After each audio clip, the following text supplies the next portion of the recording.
Welcome to the AFR Saints channel, where we provide you daily content on your favorite team, the New Orleans Saints. Do us a favor and hit that subscribe button. Be sure to leave your comments below and smash that like button. Who dat? Week 4 staring you in the face. Saints finally get to return home to the Dome, where they'll play their first true home game. Giants coming in. The early point spread has the Saints favored by 7.5. It's just so rare that you see a touchdown line in the NFL. It's just the competitive balance in the league is so strong that you just don't typically see lines that big. But it illustrates what's ahead for New Orleans and just how far the Giants have to go in this ball game against the Saints. Giants are 0-3 on the year. Their 3 losses to Denver, who's undefeated. And then they lost at Washington, who's 1-2, and they lost at home this past Sunday to Atlanta, who's miserable as well. And they're 1-2 on the football season with their only win against New York. If there was one part of that New York team that you could look at and say, man, that's something that could potentially give the Saints a little bit of trouble, you'd probably look at Saquon Barkley, who's such a dynamic runner, big physical back. But man, Saquon Barkley in that run game, 107 yards a game. That's 11th in the NFL. The Saints' rush defense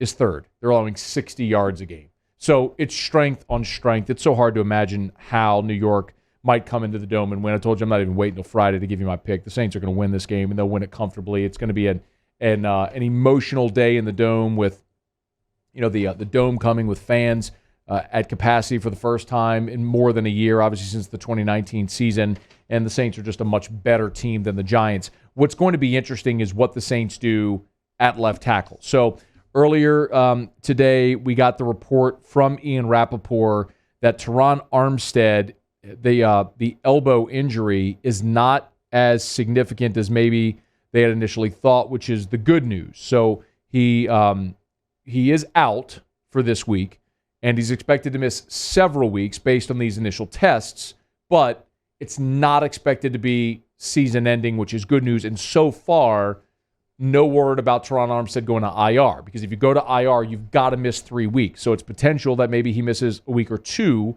and then they get him back. But you're going to be without Terron Armstead this week, so the big question is, what do you do? Of course, during the game this past week, it was when Armstead was hurt, James Hurst went in at left tackle and played pretty well. But it's not that dissimilar from what we saw week 1 when Cesar Ruiz slid over to center and Calvin Throckmorton went in at right guard. Well, it worked well sequentially in that game, but when Carolina had a week to prepare for Ruiz at center and Throckmorton at guard, they confused the Saints' offensive line.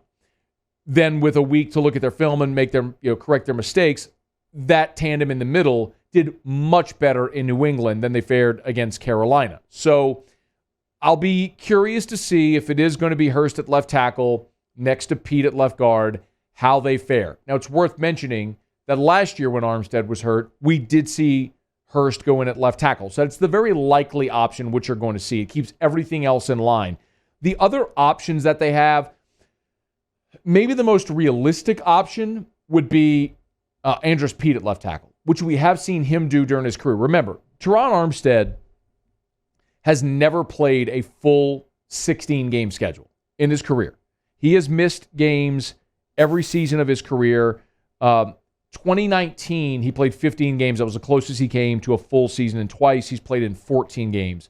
But he's just been an injury-prone left tackle. When he's healthy, he is as good and dominant a left tackle as there is in the NFL. The problem has been keeping him healthy.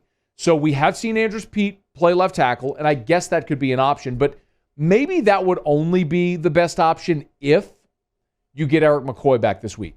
No word on that. Come Wednesday, we'll get the first injury report. We'll see how close Eric McCoy might be to returning. Of course, has missed the last 2 weeks. He also did not go to IR, which means he would be eligible to return prior to missing 3 weeks, which would mean this week, but which would be great to see. And maybe if McCoy is back and Ruiz is back at right guard, then Throckmorton could play left guard, and you could move Peat to left tackle. It's a lot of moving pieces. Ultimately, what they've got to decide is who are the best 5.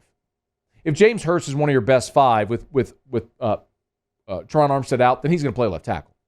But if you feel like you're better with Throckmorton on the field at guard and you get Pete to left tackle, maybe you do that. You could always swing Ramczyk over from right to left, but it's so hard for me to imagine that. Then you're affecting both of your bookends, and I don't know that you have a great option. You'd probably be better allowing Armstead to hold down where he's great and then play Hurst at left tackle. But that decision will be made at some point this week. Most likely what the Saints are going to do is do exactly what they did in game, which is put Hurst at left tackle and leave the rest of your line intact.